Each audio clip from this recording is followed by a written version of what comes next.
What's up, y'all? This is Iron with Iron Drives for You. I'm doing this editing thing called I Ain't Got Time for It. Listen, if you out there and you're working a 9 to 5 and you're flipping burgers and you got a car and you're in a big city, you're missing out on a lot of opportunity. One thing you can do is drive Uber. Drive Uber. Driving Uber is really good because it teaches you how to talk to people. People get in your car and they tell you about the world that you didn't even know. I've met people from Belgium, Germany, Thailand, all around the country, all around the world, and they have all these different life experiences. But one thing that helped me is that I was in the Army for 10 years. So I travel the world and I can connect with people a lot better. So another tip I got, if you do start driving Uber, is to start traveling a little bit. You ain't got to go around the world, but you can go to the next city and they can help your conversations in the car. But definitely talk to people. Definitely get to know them a little bit because you might pick them back up during that day. And when you pick them back up, they may give you an extra $10, $20 tip, but if you don't open your mouth, they just feel like it's a guy that's just working. And they don't like that. They want to feel human. There's so many times that people tell me that Uber drivers don't talk to them. I mean, I hear it a lot. This is my second time saying it, but yeah, Uber drivers don't talk to them. I've gotten cars where Uber drivers don't talk to me. And I'm like, man, they missing out on a lot of money, So I try to talk to them, but I learned to just sometimes when I get in the Uber car, if they don't talk to me, I just kind of mind my business because it feels like I'm tugging on them or whatever. But yeah, when you start driving Uber, talk to people, these conversations that you'll have with them, it just tugs on their heart because they've gotten regular rides all day. And you're the first person to open your mouth. And they'll remember that. So even if they don't tip you right then and there, they'll tip you later. I've gotten tips the next day, 2 weeks later, 3 weeks later. Shoes, I've gotten tips a whole month later. And so anything is better than nothing. But as you see what makes you tips, you'll get better at it. And it'll come natural to you. And you will naturally get tips.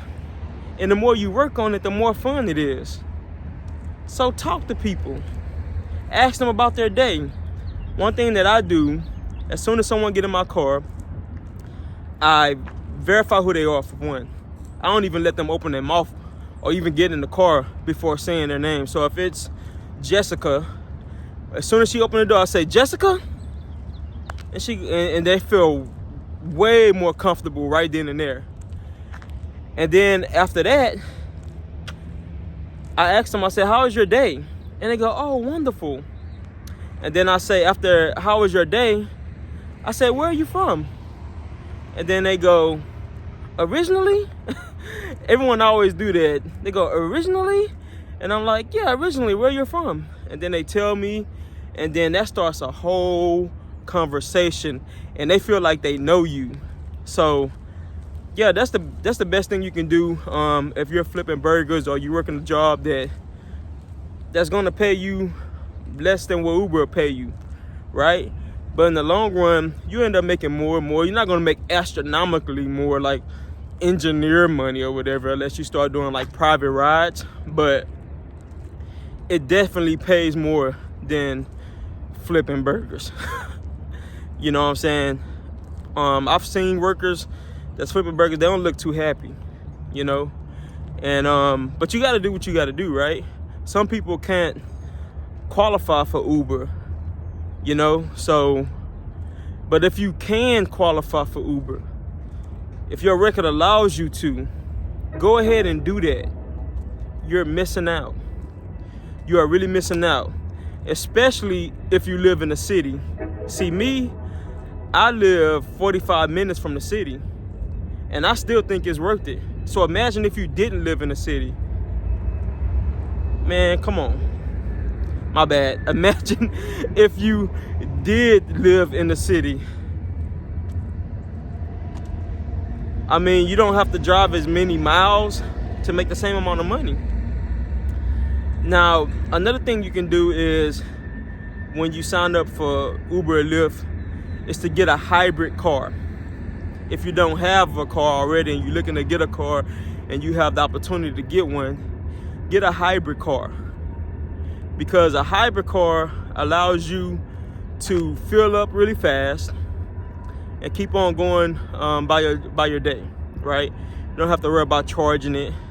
And also, you get way better gas mileage than a regular car. So for instance, my car, I drive a Lincoln MKZ hybrid. And I'm getting right now, on average, out of 200,000 miles, 41.7 miles per gallon. Versus a regular car that gives you about, I think it's 20 to 30 miles per gallon. So that's a huge difference. I live about 45 minutes away from the city that I drive in, Nashville, Tennessee. And after a full days of work, I end up paying about $13 to $15 in gas. So imagine if you lived in just a second. Beautiful train right here. Y'all, I'm right next to, what is this? Nissan Stadium. So there's this train that I didn't even know this train was here. But anyway, as I was saying, imagine if you lived in a city, you don't have to drive those miles back and forth from outside of the city. So I don't know, maybe you'll spend $5 to $7, if that, in gas. So you'll be getting way more by just living close. So that's the tip I got for you. Also, keep your car clean. So if you can do that when you drive, keep your car clean, it'll help you a whole lot. So if you just follow those simple things, man, you're gonna really be loving driving Uber. The first thing you need to do when you're driving, though, is to make sure that you just taking all the rides. Take almost every ride. Don't take rides that takes you an hour away, but try taking every ride and see what works for you. And then you come to realize what rides you should take and what rides you shouldn't take. Okay? So, because the best thing that works for me is after driving so many rides, I've realized that I like short rides.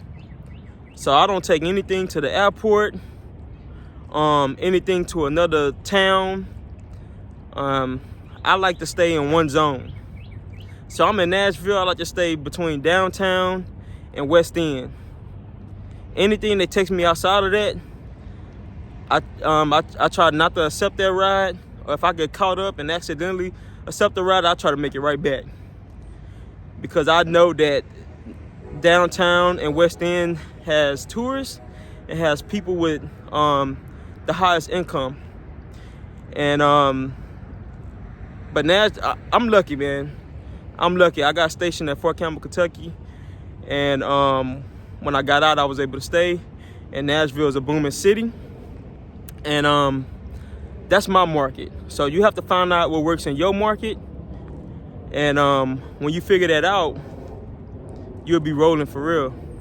So, yeah, that's all I got for today. Like, comment, and subscribe. See you on the next one. Peace.